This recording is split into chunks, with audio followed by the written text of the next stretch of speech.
Hello everyone, this is State Assembly Member Ron Kim. We are broadcasting live from my district office to launch a special series on testimonies by home care attendants who have endured years of abuse, threats, and got their wages stolen by their employers throughout the state of New York. Today, we're joined by Zhifang Gu, and she has been a home care attendant since 2009, and she is one of thousands of workers that have been victimized by our broken system and employers who chose to not be in compliance while protecting the wages and the workers' rights of our immigrant workers in our communities. She works since 2009 at the New York Foundation. Yes. For seniors. She worked many 24-hour shifts. We're going to go into her background in a minute. But we're here because there's two things that we're trying to resolve: to end the inhumane 24-hour shifts that so many of our immigrant woman workers had to endure without any pay and full compensation for overtime for so many years. And secondly, we want to end the predatory practice of forced arbitration, where these workers are forced into private arbitration to settle their work disputes that undermines their right to recourse. So those are two things that we're trying to tackle. We're going to explain why it's important to end those practices. But first, let me turn it over to our special guest today, Zhifang Gu. Welcome. Thank you for being here. Zhifang, is that how you pronounce Zhifang Gu? Okay. How many years were you working as a home care attendant? 你做家庭护理多长时间了？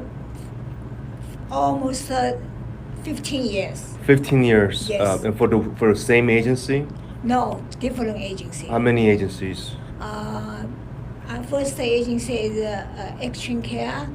Then I working another agency is Summit. Okay. Then change to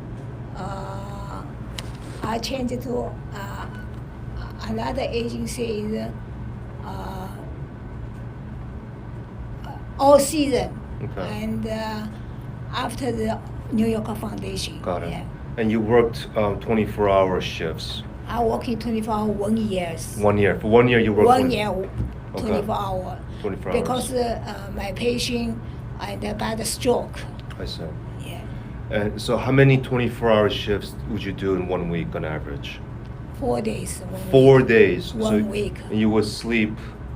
No sleeping. You would stay there? Yeah. 24 hours? Yeah. Okay. So the law, for people who are tuning in, the law stipulates, and it's been confirmed many times already, that the state for Medicaid patients will cover up to 13 hours. The state will reimburse 13 hours. And if the worker doesn't even get 1 minute of the required sleep, if you don't get 1 minute of the sleep or the eating time of the 13 hours, the employer on record, in which this case is New York Foundation, is supposed to cover the entire 24 hours. They're supposed to pay you for the entire 24-hour work. Many agencies didn't do that. They were non-compliant, and some even went as far as lie to the workers and tell them to not keep proper records. Were you ever told to not report proper records? 他就是说很多那些公司啊，他甚至因为他如果你晚上不能够睡，就算1分钟不能够睡，他都给你24小时全部工资，而且呢，他呢要他是有时候很多他会跟你撒谎，就是不会让你去如实报告你的这个晚上工作的情况。他有没有告诉你说你晚上就不要说你不能够睡啊，或者叫你不要去记录啊等等？他有没有这样子跟你说？我那个病人他出院的时候，医生就跟保险公司说，他这个 case 必须12小时、20小时、但是保险公司就不给这个病人12小时，就是20小时。他第一天回来就是一个晚上就吵，然后我第二天就打电话给保险公司，我就说这个病人不行啊，整夜吵啊，我说。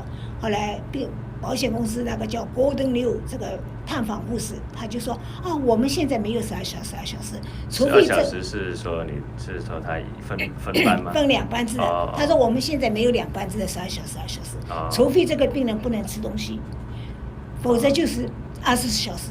他就这样上网。So when the patient got out of the hospital, the doctor told the insurance company that this patient need 12 and 12, to care.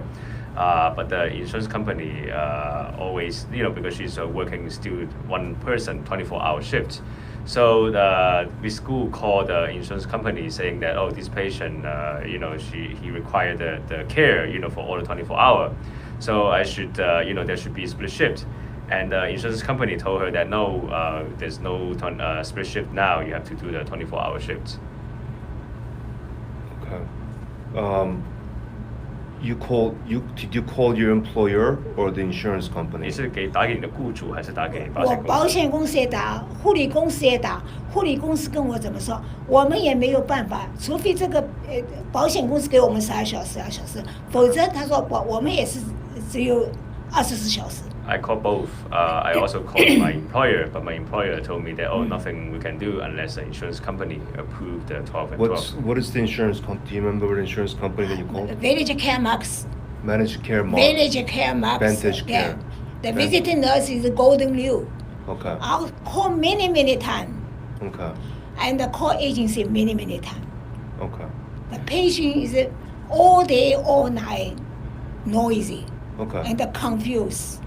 Did your employer tell you that when you work 24 hours that you'll be paid for 24-hour work? No. Did they tell you that how many hours did they tell you that you'll be paid for? 他只给我13小时。他有没有告诉你说你一天要给你多少小时钱？他没有告诉我，他就说20小时就是付13小时咯。They didn't tell me, but they only pay me 13 hours. Okay. And did you submit all the hours worked, 24 hours, to your employer? 你有没有把你的工作记录去提交给你的雇主呢？我提交了，我每天做些什么事，包括病人的儿子也很多次的写信给保险公司，发 email 给护理公司，而且我的病人的社工也写信到纽约健康局，就是关于我们护理跟病人的这种现在的这种境地，就是我们不能睡觉，病人不停的吵，就是必须要他变成12小时，但是没有一个人会理会。Yes, not only me, which I put the record and submit to the agency, but my patient's son, and also the social worker to the agency, and also to the insurance company and to the Department of Health many times, saying that the patient required the care the whole time, so they did write letter, emails many times. Okay. And no one responded, and no one told you about not paying you, or did they ever tell you that they're not going to pay you for the entire 24 hours? Did anyone communicate that, hey, even though you work 24 hours, we're only going to pay you for 13 hours of that work? 他有没有就是很直接的告诉你说虽然你做24小时了，但是我们还只是能够给你只给你13小时了这样。就是这样的。他有没有在上面跟你说？就是这样的，事实就是这样的，就是已经成为一个规律了。20小时就是13小时。And that's become like a rule that 24-hour only get paid 13 hours. Okay, and that's what they. 而且 New York Foundation 这个公司，这个财务一天到晚就是少给我们钱的。就是不是做20小时，他也少给我们钱的。And also the treasurer of the New York Foundation always give me less money. Yeah. And how many years did you do 24-hour shifts? 4 years. 我工作了1年的20。1 year of 24-hour shifts. What kind of impact did that have on your health? 它对你的健康造成什么影响呢？我因为1年整天整夜不能睡觉，后来呢，我就一开始是吃半粒安眠药，后来增加1粒安眠药，再增加到1粒半、2粒。后来这个安眠药越吃越多，我就觉得不对劲。后来我去看医生，医生说，可能你要去看精神科医生。我现在看精神科医生，精神科医生就说我是睡眠障碍引起的焦虑跟忧郁。我现在每天晚上要吃药才能睡觉。So since I couldn't sleep during this work, I have to keep awake all the time. I had to take the sleeping pill. At the beginning was half a pill, and then I increased the amount, one pill, and then the 1.5. And then later on, I found out that I couldn't continue like this. So I checked into the doctor, and the doctor say I got the anxiety and depression because due to the insomnia. So that's the kind of impact it has on my mental health of the 24-hour shift. Yeah. It's a lot of trauma, a lot of pain. 就是因为一年，因为他从出院的医生，他在医院里是他这个病人吵闹，他们给他是打的针，然后回到家呢，医生给他的是镇静的药，快的这个药，他从50毫克，就是25克，每个月就是增加25克，一点一点增加，看这个病人还吵不吵，一直到400毫克，这就是整整1年的时间。So this patient also, because he's kind of keep yelling, so the doctor kind of also prescribed pills and then also increased the amount, to try to calm him down. So in the end, it's like a 40 milligram, 400 milligram. 400, yeah. Wow. 我这个药瓶都保存的。对。Yeah. Do you feel like your union, 1199 SEIU, did they do a good job representing you and your interest? 你觉得你的工会119工会有没有很好的代表你的利益呢？我那个时候这个病人，就是后来他20小时有1年了吧，他后来变成12小时，12小时。1年以后他变成12小时，12小时。后来我就到工会去说，我做了1年的20小时，这个是不合理的。我说我们现在要跟你们工会，提出申诉，也希望你们工会帮我们主持公道。So 1 year later, the patient successfully got the split shift. And then I went to the union. I said that the 24-hour shift was unreasonable. So I would like to file a grievance and hope the union can do justice for me. 对，然后他就说他帮我们做过20小时的那个护理开会，然后他还邀请他的儿子到工会去，因为他爸爸后来死了，他们就叫他的儿子，因为他的儿子在日本工作嘛，他的儿子世界律师，然后叫他的儿子到工会去，就是讲他父亲的那个情形，他儿子也去了，而且提供了很多的证据。工会当时就会说，你这个 case 是特别的，我们会帮你主持公道，会站在你这边，会帮你去讨回公道的。但是他把我这个案子从15年一直压到现在，他就去仲裁了，他就这次仲裁的书根本也没有任何赔偿条款，就叫我签字。我第一个就站出来说，我说这个不合法，为什么没有赔偿条款？就要我们签字，这完全不合法。So the union held a meeting about the 24-hour and even like called the patient's son who worked in Japan. And the patient's son came and provided a lot of information, documents to the union. And the union told Ms. Gu that, your case is a special case and we'll deal with it. And that was 2015. And then all the way, to this year, the union came up with this arbitration settlement. And then didn't even tell her, how much money she got paid. So she felt very angry about, how the union had been, handling this. So she stood up like the first person, to try to question the union. So in 2014 you worked 24-hour shifts. 2014. 是14年做24小时吗？我是14年的11月18号开始。做到2015年的11月18号，整整1年，我都有记录。To November 18, 2014, and then to 2015, November 18. So one full year. And then you went to 1199, 2015. And then they took your meeting, and they brought in people to document and understand what you were going through, but they didn't do anything after that. until this year when they finally came to an agreement, but didn't really bring you in, didn't really consult with you what was going on, and they told you that they settled, and you have to take this money and waive your rights, right? Did they give you a notice about the settlement this year? 他呢就是说听你这样说，就是说从2015年那个时候，他已经拿到了很多这个证据了证明了，但是他就一直到今年，他才给一个这个仲裁的协议，然后呢也可能也有没有告诉你什么赔多少钱？没有，他今年2月份的时候跟我在 Zoom 上开了个会，他单独跟我开会的，他说我们现在要把这个案子去仲裁了。我当时很高兴，因为这么多年，我想终于有一个进展了。但是我没有想到他这个仲裁是没有赔偿条款，要叫我签字，所以我就觉得这个很不合法、不合理。So this February they had the Zoom meeting just with me, and they told me that we're going to this arbitration, and she was very happy to say finally there's some results. But she didn't expect that the arbitration form is like that. She just asked her to sign away her rights. So she felt that this is unreasonable and even not legal to do that. So 1 year of 24-hour work, you did 4 days on average a week, 4 days of 24-hour shifts, right?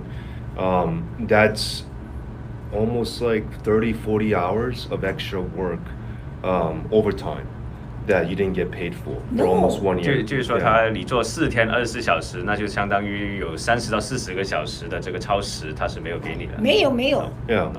No. So if you do actual overtime, which is more than it's a 1.5 times, if they actually paid you overtime, you would be entitled to anywhere between $30,000 to $60,000 more for that year. 就是说他就算要给你超时工资的，因为他超时工资按1倍半来算，他也要给你3万到6万这样子的。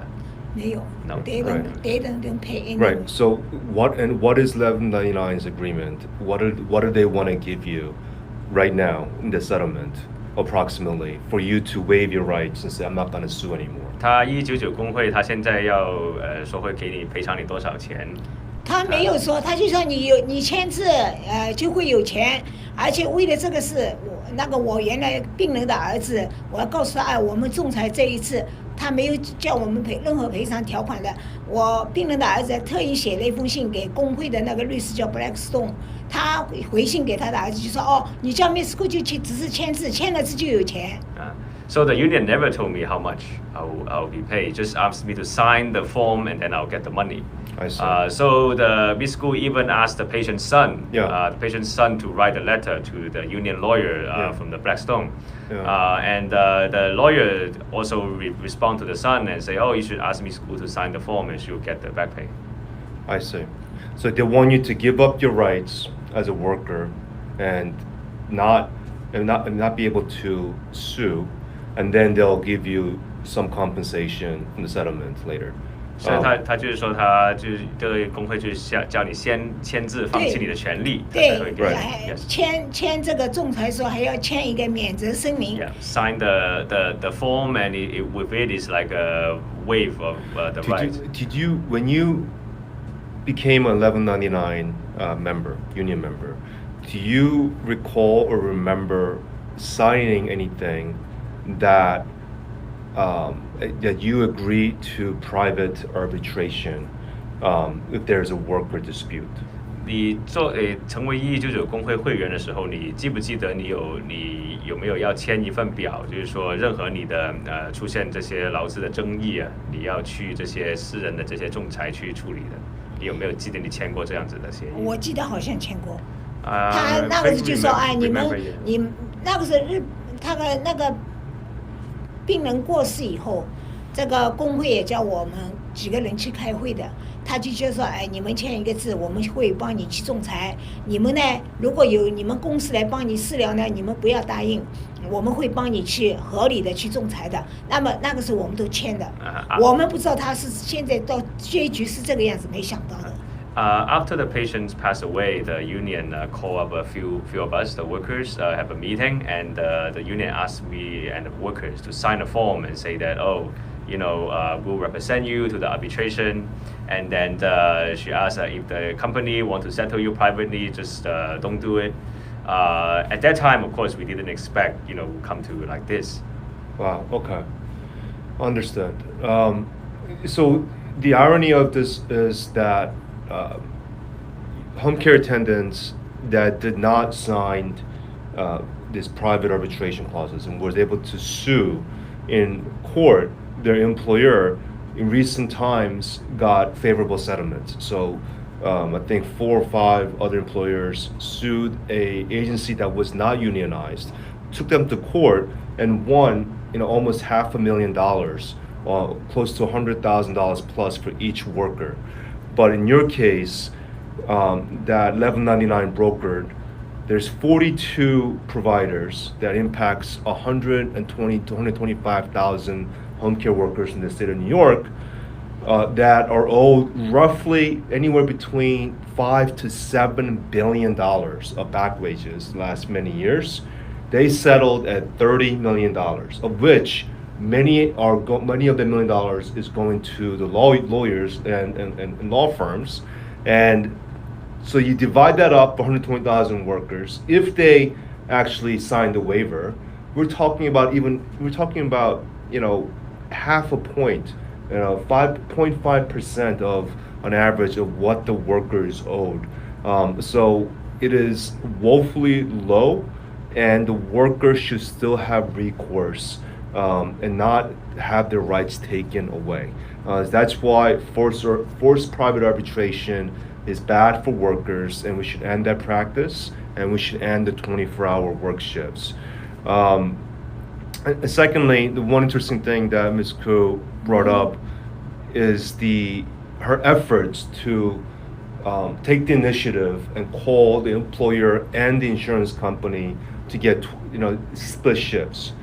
In other cases, when the worker home care attendant called the insurance companies, they were actually sometimes favorable in giving the split shifts. They would work with the worker, the attendant, and give them split shifts. But in this case, both the employer and the intermediary insurance company did not grant the 12 shifts for almost a year, taking advantage and exploiting an immigrant worker like Ms. Koo for a year without pay. And as a result, she's suffering. She has personal injuries, physical and mental injuries that she's enduring to this day without justice and any compensation for her suffering. This is what I think racist violence, as the advocates and organizers have called, and we need to call it what it is, and we need to accept that there's racism here and there's injustice, and we all need to come together as uncomfortable as this might be politically, pushing back on our allies or potential allies in the unions and the nonprofits. What's right is right, and we need to have these uncomfortable conversations to make sure that we fix this because it is broken, and if you don't fix it, there is no long-term care.